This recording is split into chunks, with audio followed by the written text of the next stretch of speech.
Assalamualaikum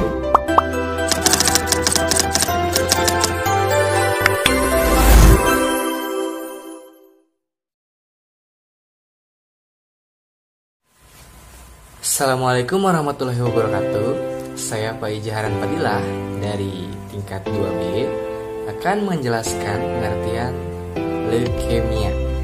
Langsung saja, leukemia atau bisa saja disebut kanker darah adalah suatu gangguan kelainan darah yang diturunkan dengan ditandai anemia, perdarahan, dan infeksi. Leukemia akut adalah suatu keganasan primer sumsum tulang yang berakibat terdesaknya komponen darah abnormal atau blastosit, disertai penyerbaran ke organ-organ lain. Leukemia akut adalah suatu keganasan pada alat pembuat sel darah berupa proliferasi patologis sel hemopoietik muda yang ditandai oleh adanya kegagalan sumsum tulang dalam membentuk sel darah normal dan adanya infiltrasi ke jaringan tubuh lainnya.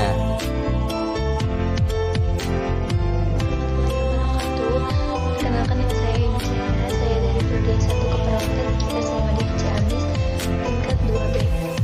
Klasifikasi leukemia berdasarkan perjalanan alamiah penyakit. Yang pertama, leukemia akut. Leukemia akut ditandai dengan gejala yang lebih cepat, mematikan, dan bahkan memburuk dalam waktu minggu bahkan hari. Yang kedua yaitu leukemia kronis.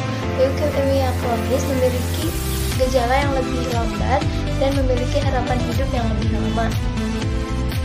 4 tipe utama leukemia. Yang pertama, leukemia mielogenus akut atau sering disebut leukemia non-limfositik. Leukemia jenis ini sering terjadi pada orang dewasa daripada anak-anak dan dengan gejala yang lebih cepat. Yang kedua yaitu leukemia mielogenus kronis. Tipe ini sering terjadi pada orang dewasa yang berumur lebih dari 55 tahun dan bahkan hampir tidak terjadi pada anak-anak. Leukemia jenis ini biasanya memiliki gejala yang lebih ringan dan berlangsung secara perlahan, bahkan ada beberapa pasien yang tidak memiliki gejala selama bertahun-tahun. Yang ketiga yaitu leukemia limfositik kronis. Tipe ini paling sering terjadi pada orang dewasa dan tidak menimbulkan gejala terhadap pasien, tetapi baru terdiagnosa saat pemeriksaan fisik. Yang keempat yaitu leukemia limfositik akut. Tipe ini paling sering terjadi pada anak-anak, terlebih lagi pada laki-laki daripada perempuan, dan tipe ini juga terdapat pada orang dewasa, terutama yang berumur lebih dari 65 tahun. Assalamualaikum warahmatullahi wabarakatuh. Perkenalkan, nama saya Rita Cahyani. Saya akan menjelaskan tentang penyebab leukemia. Yang pertama, faktor genetik. Virus tertentu menyebabkan terjadinya perubahan struktur gen. TC, leukemia, lymphoma virus atau HTLF. Yang kedua, terpapar zat-zat kimiawi seperti benzen, arsen, kloramfenikol, fenibutazon, dan agenantin neoplastik. Yang keempat, obat-obat imunosupresif, obat karsinogenik seperti dientilstilbenstrol, faktor herediter, misalnya pada kembar monozigot 6, kelainan kromosom, sindrom Down, trisomi 21, sindrom Down, trisomi G, sindrom Klinefelter, sindrom Fanconi, kromosom Philadelphia positif, telangiectasis, ataksia. Assalamualaikum warahmatullahi wabarakatuh. Saya Gina Nur Fauzah akan menjelaskan tanda dan gejala leukemia. Yang pertama, anemia disebabkan karena produksi sel darah merah kurang akibat dari kegagalan sumsum tulang memproduksi sel darah merah. Ditandai dengan berkurangnya konsentrasi hemoglobin, turunnya hematokrit, dan jumlah sel darah merah berkurang. Yang kedua, suhu tubuh tinggi dan mudah infeksi disebabkan karena adanya penurunan leukosit. Secara otomatis akan menurunkan daya tahan tubuh karena leukosit yang berfungsi untuk mempertahankan daya tahan tubuh tidak dapat bekerja secara optimal. Yang ketiga, perdarahan. Tanda-tanda perdarahan dapat dilihat dan dikaji dari adanya perdarahan mukosa seperti gusi, hidung, dan lain-lain. Yang keempat, penurunan kesadaran disebabkan karena adanya infiltrasi sel-sel abnormal ke otak dapat menyebabkan berbagai gangguan seperti kejang dan koma.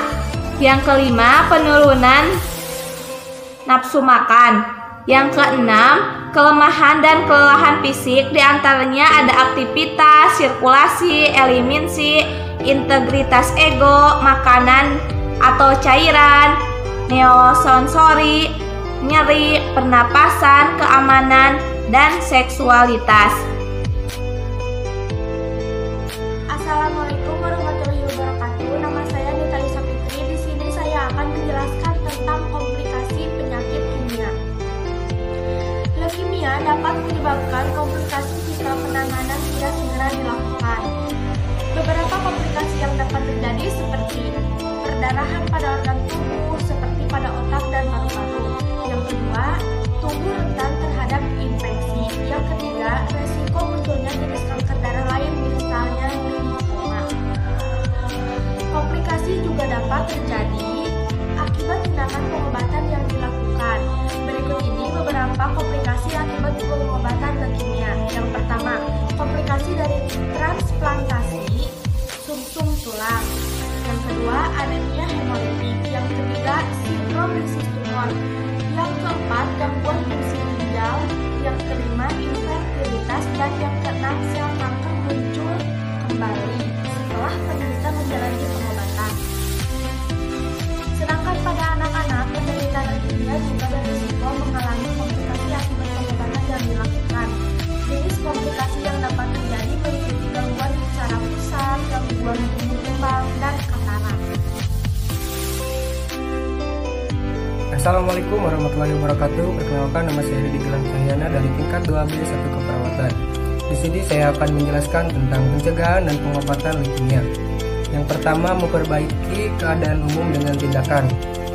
1. Transfusi sel darah merah padat untuk mengatasi anemi.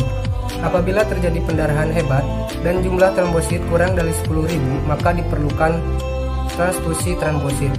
Yang kedua, pemberian antibiotik profilaksis untuk mencegah infeksi. Yang kedua, pengobatan spesifik terutama ditunjukkan untuk mengatasi sel-sel yang abnormal. Pelaksanaannya tergantung pada kebijaksanaan masing-masing rumah sakit. Tetapi di prinsip dasar pelaksanaannya adalah sebagai berikut. Pertama, indikasi untuk mencapai remisi. Obat-obat yang diberikan untuk mengatasi kanker sering disebut sitostatika atau kemoterapi. Obat diberikan secara kombinasi dengan maksud untuk mengurangi sel-sel blastosit sampai 5%, baik secara sistemik maupun intratekal, sehingga dapat mengurangi gejala-gejala yang tampak. Nama saya Nita Lisa Fitri. Di sini saya akan menjelaskan tentang cara perawatan penyakit leukemia. Cara perawatan di rumah yaitu mendukung klien tetap beraktivitas. Yang kedua, monitor reaksi klien setelah beraktivitas. Yang ketiga, berikan makanan tinggi asam folat seperti kacang-kacangan, sayuran, daging, dan vitamin C.